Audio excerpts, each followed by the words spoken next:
Thank you for tuning in to another episode of Forgotten Gear Restorations. Phil, this is really just an update for you, buddy. It's going to be a quick one. We are looking at your 1964 Fender Bassman with the Tuxedo aesthetic. You were having some issues with it. Here's a quick little update for you. I hope this finds you and yours well out there. You guys don't forget to like, subscribe, share, and all that stuff.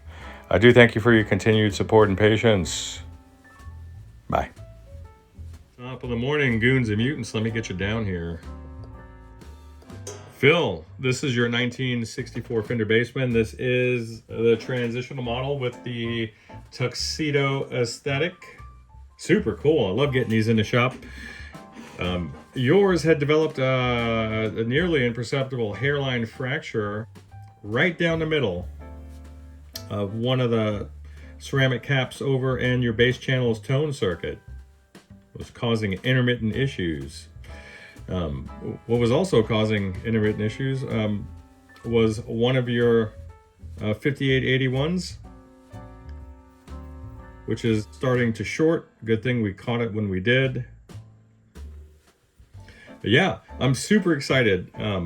As per our conversation, we had decided to put a variable negative feedback potentiometer in the amp. It's going to live right here in the extension speaker jack.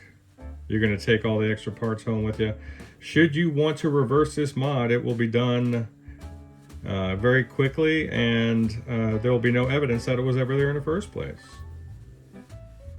An incredibly beautiful and useful addition to this amp, and those like it, especially this one because it wants to drive.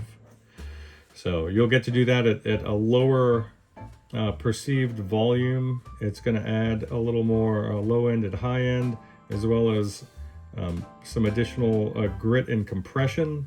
It's just all good things. All good things. So that's it for this one. There's not a whole lot to talk about. I'm going to be waiting for your new power tubes to come in, and then once we get that installed and we get the bias set up to accommodate them, I'll be able to give you a proper sound sample. So hope this finds you and yours well out there. You guys take care.